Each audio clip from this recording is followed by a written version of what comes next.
کہ یہ واقعی ہی حقیقی اقدامات ہے. اور میں سمجھتا ہوں کہ یہ ایک بڑی مثبت سوچ ہے کہ ہمیں اپنے مفادات سے بالا تر ہو کے ان چیزوں کو اپریشیٹ کرنا چاہیے جو چیزیں حقیقی معنی میں ہمارے معاشرے کو، ہمارے آنے والی نسلوں کو، ہمارے ارد گرد کے سراؤنڈنگ کے جو لوگ ہیں ان کی بہتری کے لیے جو چیزیں ناگزیر ہیں، تو ہمیں ان چیزوں کو اپریشیٹ کرنا چاہیے.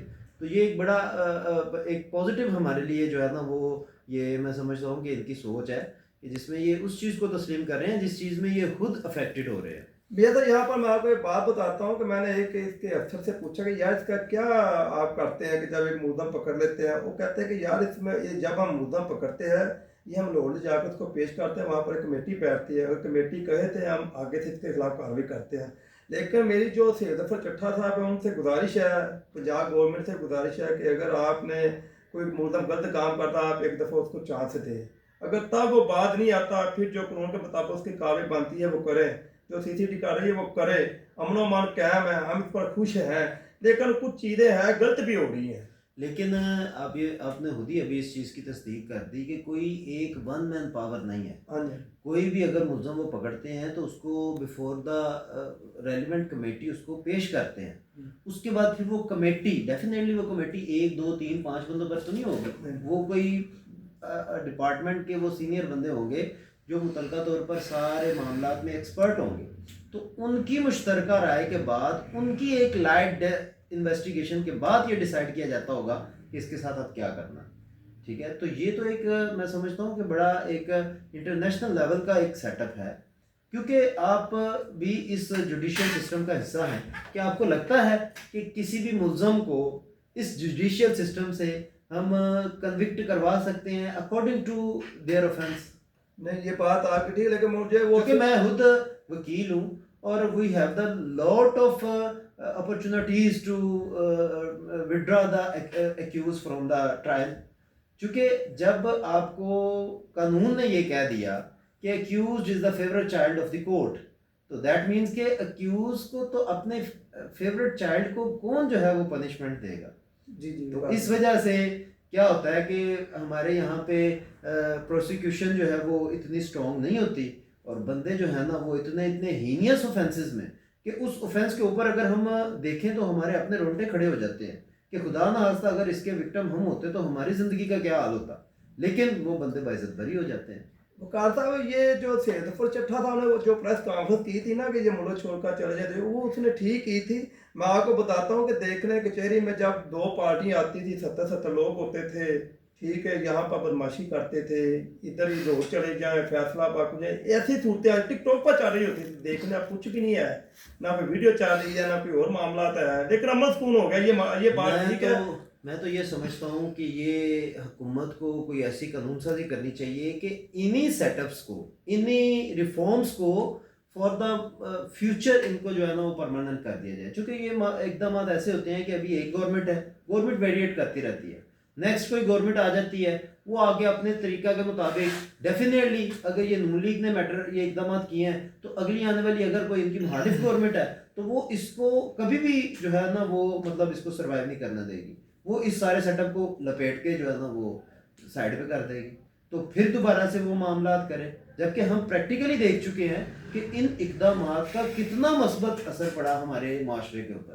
ہماری دنوں میں ہمارا کرائم ریشو جو ہے نا وہ کم پہ آ گیا ہے. آپ صوبوں کا آپس میں کمپیریزن کر لیں، پنجاب ہے، سندھ ہے، ان کا آپس میں کمپیریزن کر لیں. سندھ والے خود اس چیز کو تسلیم کر رہے ہیں. وہ لاہور میں آ کے پہلے یہ ویریفائی کرتے ہیں کہ یار یہاں پہ موبائل باہر نکالنے میں کوئی ایشو تو نہیں ہے. میرا اپنا چھوٹا بھائی جو ہے وہ کراچی میں اس کی کوئی جاب کا تھا، میٹنگ وغیرہ کے سلسلے میں اس کو 15-20 دن رہنا پڑا. یہ ابھی ریسنٹلی 1-1.5 سال پرانی بات ہے. 15-20 دن اس کو رہنا پڑا اور 15-20 دنوں میں وہ اپنا موبائل سنیچ کر کے آیا. یہاں موبائل پرس وغیرہ سنیچ کروا کے یہاں پہ ہے. نہیں یہ بات آپ کی ٹھیک ہے، لیکن لاہور میں بھی دیکھیں وہ کہہ رہے ہیں کہ بہت امن و امان کی صورتیں بہتر ہے کہ لوگ رات کے 3 بجے بھی جا سکتے ہیں. یہ کیا آپ کی نظر میں ایک موقع دینا نہیں چاہیے ان کو؟ میں اس کے بالکل خلاف ہوں. دیکھیں جو ہے ملزم ہے نا اس کو پہلے ہی کلیئر ہے کہ میں جرم کرنے لگا. اب اگر اس کو یہ پتا ہے کہ یہ میری فرسٹ جو ہے نا وہ مجھے موقع ملے گا تو وہ کبھی بھی جرم سے پیچھے نہیں ہٹے گا. ٹھیک ہے، اگر آپ ایک موقع کی حمایت کریں گے تو اس موقع کی زد میں کتنی جو ہے وہ بے گناہ جو ہے وہ جانیں اس زد میں آئیں گی، کتنے شریف لوگوں کی جو ہے وہ ان کی کمائی، ان کی محنت کی کمائی اس کے بھینٹ چڑھ جائے گی۔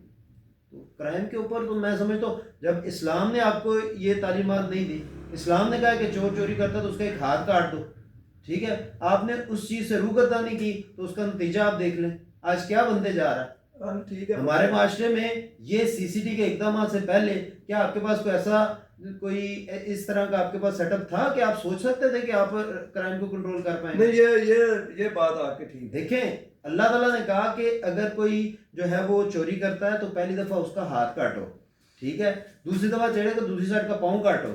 کیا 70 ماؤں سے زیادہ پیار کرنے والا آپ کو یہ نظام دے رہا ہے، کیا اس میں کوئی سکم ہو سکتا ہے؟ آپ نے اس سے روگردانی کی، اس کے نتائج دیکھ لیا آپ نے، ٹھیک ہے، آج اس کو امپلیمنٹ کر کے دیکھ لیں، ٹھیک ہے، سعودیہ ہے نا، وہاں پہ نظام اللہ کا نظام نافذ ہے، وہاں پہ آپ جا کے دیکھ لیں۔ وہاں پہ میں مطلب حرم مکہ میں تھا اور ڈیورنگ جو ہے وہ طواف سڈنلی ہم نے ایک دیکھا کہ وہ پولیس اہلکار آئے ہیں تو ایک بندے کو انہوں نے آ کے ٹیپیکلی اس کو آ کے اس کو پکڑا ہے اور اس کو اٹھا کے وہ لے گئے۔ اب وہاں پہ ایک وہ مطلب خبر چل پڑی اور پتہ چلا کہ اس بندے نے ڈیورنگ طواف کوئی پیسے نیچے گرے تھے، ٹھیک ہے، اس کے ریلیونٹ نہیں تھے، لیکن اس نے وہ پکڑ کے وٹس ایور کہ اس نے کس نیت سے پکڑے، لیکن اس نے پکڑے کیوں، ٹھیک ہے، اب جا کے انویسٹیگیشن ہوگی، جو بھی پروسیس ہوگا وہ تو بعد کی بات ہے، لیکن ایک دفعہ تو وہ پریشانی میں آ گیا، اب نیکسٹ کوئی بھی بندہ کسی کی گری ہوئی چیز اٹھائے گا؟ تو یہ اللہ کا نظام ہے، جس سے آپ نے روگردانی کی تو اس کا نتیجہ آپ نے دیکھ لیا۔ آج اللہ کے نظام کو نافذ کر دو گے، آج سزائیں آپ ان کا امپلیمنٹ پکا کر دو گے تو آپ کا معاشرہ پھر سیدھا ہو جائے گا۔ نہیں، یہ بات آپ کی ٹھیک ہے، اگر سروے یا لوگوں کی رائے لی جائے نا، وہ یہی ہے کہ سی سی ٹی کو رہنا چاہیے، یہ کام اچھے کر رہی ہے، جرائم کی ریشو کم ہوئی ہے، مرڈر جو ہو رہے تھے عدالتوں میں باہر وہ بھی کم ہوئے ہیں، دشنیاں بھی کم ہوئی ہیں، ہر چیز کم ہوئی ہے، مخالف پارٹی بھی مانتی ہے۔ یار آپ یہ دیکھیں جو 9C کے مقدمات تھے ان کی ریشو کہاں پہ آ گئی ہے؟ نہیں ٹھیک ہے، اور 9C سے سب سے زیادہ افیکٹو کون ہے؟ ہماری آنے والی نیکسٹ جنریشن، یونیورسٹیز میں، کالجز میں، یقین کریں یہ جو آئس بیچنے والے ہیں یہ اپنا مطلب ان کا تو یہ کاروبار ہے، اور وہ لوگوں کے بیٹوں کو اس طرح سے جو ہے وہ اس میں تباہ کرتے ہیں صرف اپنے ایک مائنر سے انٹرسٹ کے پیچھے، ٹھیک ہے۔ یہاں پہ ایک مشہور جو ہے وہ آپ بھی اس چیز کی تصدیق کریں گے، کہتے ہیں کہ کسی کے ساتھ اگر آپ کی دشمنی ہے نا تو اس کو مارنے کی بجائے آپ اس کے کسی بچے کو جو ہے نا وہ یہ ایڈکٹڈ کر دیں کسی بھی نشے کا، تو وہ روز جیے گا اور روز مرے گا۔ ٹھیک ہے، جب آپ نے اس کو مار دیا تو وہ ایک دفعہ مار کے فارغ، لیکن اگر آپ اس کو کسی نشے میں لگا دیتے ہیں تو وہ اس کے جو سبلنگز ہیں، جو اس کے پیرنٹس ہیں، وہ اس زد میں روز جئیں گے اور روز مریں گے۔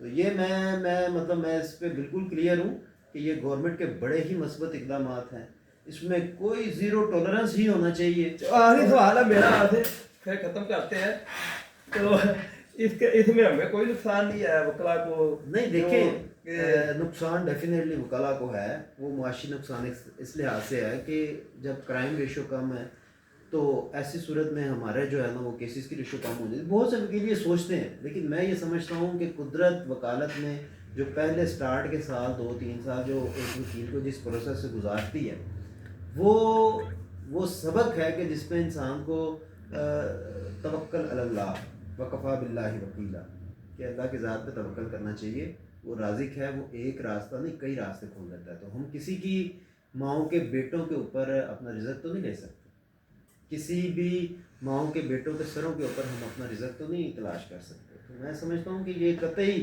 یہ ایک جو ہے وہ کم عقلی کی بات ہے، جس میں ہم یہ سوچیں کہ معاشرہ اگر سیدھا ہوگا تو ہمارا رزق بند ہوگا۔ قدرت یہاں تک لائی ہے، رزق دیتے دیتے لائی ہے، اس سے زیادہ دے گی اور مقدر کے مطابق دے گی۔ کسی بھی اقدامات سے معاشرے کی بہتری سے اگر ہمارا رزق آتا ہے تو ایسے رزق سے میں سمجھتا ہوں کہ ہمیں اوائڈ کرنا چاہیے، ہمیں یہ ڈنکے کی چوٹ پہ کہنا چاہیے کہ اگر ہمارا رزق معاشرے میں خرابی سے منسوب ہے تو ہم ایسے رزق پہ جو ہے نا وہ لعنت بھیجتے ہیں۔ ٹھیک ہو، اللہ کا مہربانی، شکریہ۔